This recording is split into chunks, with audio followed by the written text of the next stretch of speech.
Right now on Upfront. The final sprint. They say, oh, he doesn't like Milwaukee. I love Milwaukee. 3 weeks until the Republican National Convention in Milwaukee. Former President Donald Trump back in Wisconsin. What does he need to do to win Wisconsin? North Dakota Governor and potential VP pick Doug Burgum arriving in the state today. Michigan Governor Gretchen Whitmer campaigning this past week. Does Biden need to win Michigan and Wisconsin to be in the White House? And they are both our exclusive guests this Sunday. Then the Milwaukee Public Schools financial crisis. Y'all lied to us. This money is fraudulent. It's not yours. The superintendent resigning, others fired, tens of millions in state aid overpaid, and now State Superintendent Dr. Jill Underly is here one-on-one. What's next and the impact statewide? And Summerfest Sings, one of the country's largest music festivals, officially underway this weekend, and a new CEO now at the helm. We really take that charge very seriously and feel like it's an important contribution to the overall tourism ecosystem. The competition, the fight to stay on top, the politics of festivals. Sarah Pancari, one-on-one with us. This is Upfront with Jaron Jordan and political director Matt Smith. Hi, everyone. Thanks for joining us just 4 days into the first presidential debate, the first of two in prime time between President Joe Biden and former President Donald Trump. The stakes incredibly high, a dead heat in key swing states like Wisconsin, and the campaigning intensifying. Michigan Governor Gretchen Whitmer in the state for Biden. Trump in Racine, bringing with him former presidential candidate and potential VP pick Vivek Ramaswamy. And here today, North Dakota Governor Doug Burgum headlining a fundraiser and a campaign event for the 8th Congressional District candidate Tony Weed.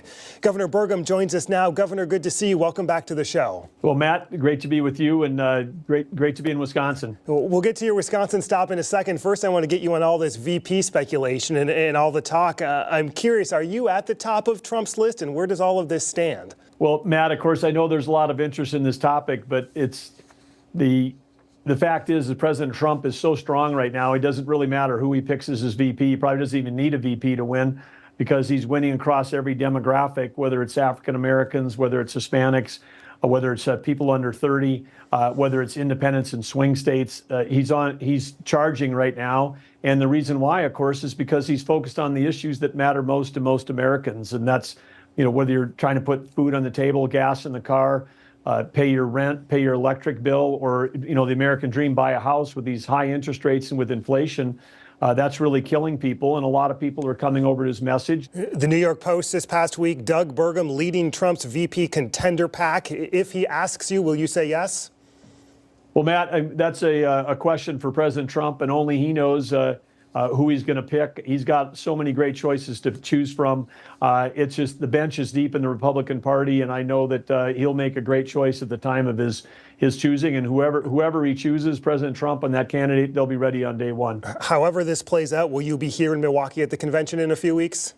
Well, absolutely. I'm part of the North Dakota delegation, and we're looking forward to being in Milwaukee. And we know it's going to be a very exciting convention, and it's going to be a chance. Again, right now, the Republican Party's never been more unified, and we're looking forward to being there, supporting candidates like Tony Weed, helping him out in the 8th District. Great candidate, business person, understands what customers, again, when you're in the gas station, convenience store business, you understand what people are going through with food and gas prices. Let's talk about your stop at this moment in Northeast Wisconsin. I'm curious, in the state campaigning for Tony Weed, as you just mentioned, why does this congressional race rise to the level of your attention and to the level of the Trump campaign?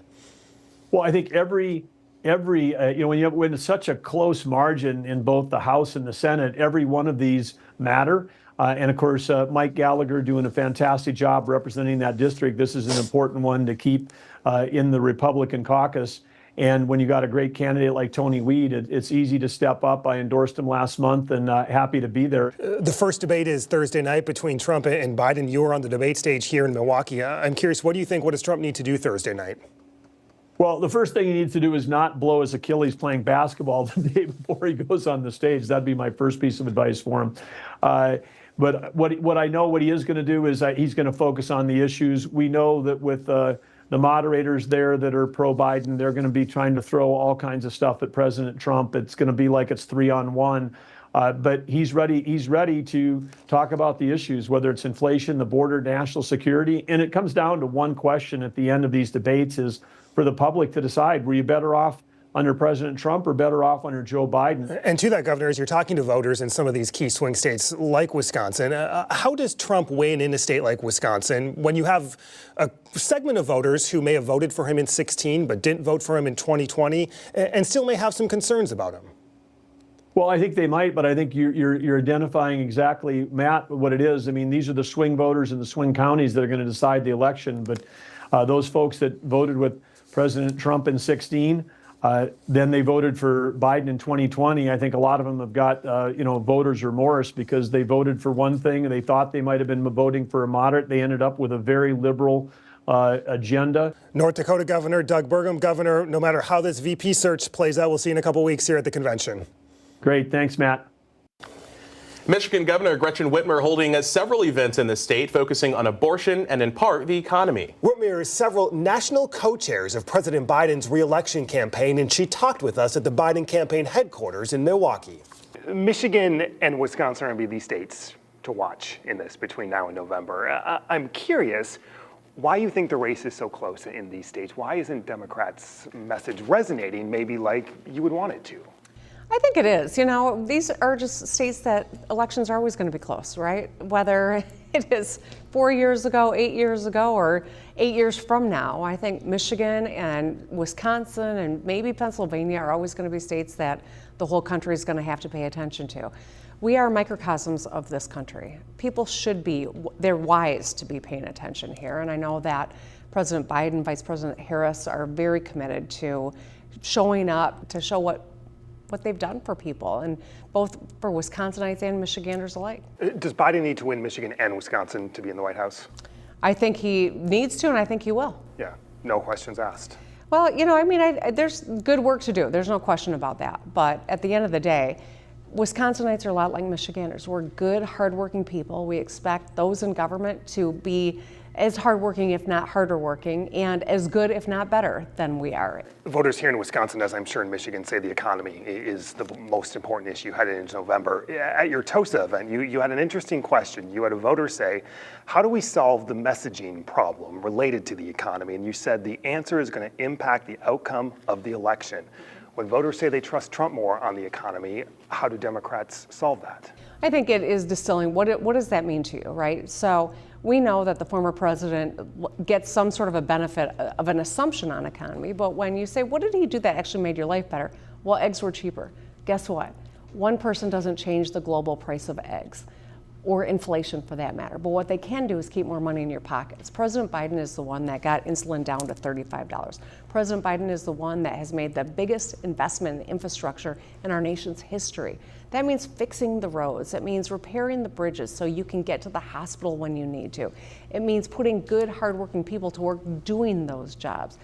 When you're trying to pay the grocery bill, sometimes it's easy to forget what happened under who, and that's why telling that story is going to be really important. In Madison, you talked about an abortion. You talked about abortion at a roundtable event. I'm curious, do you want that to be the most important issue headed into November?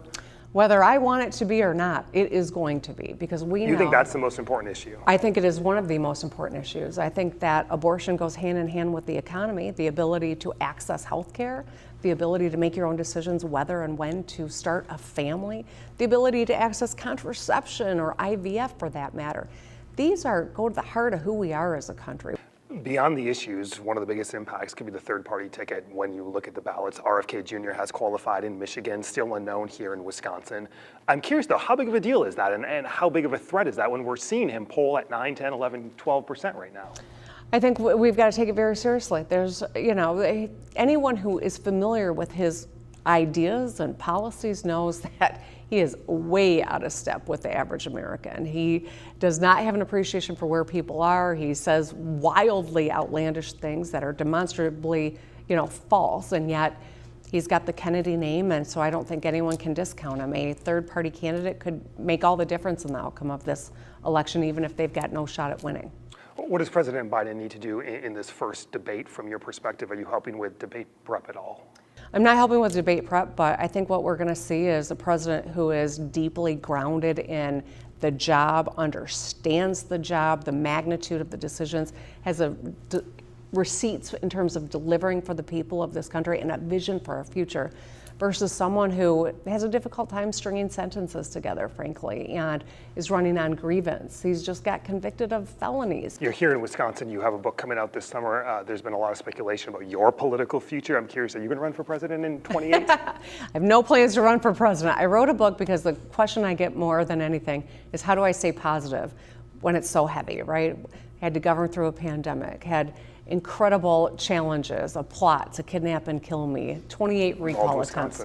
Yet I love this job. I am optimistic about our future. All right, up next, school crisis, the financial unravelings inside Milwaukee Public Schools, the fallout, who's to blame, and what's next. State Superintendent Dr. Jill Underly is here next.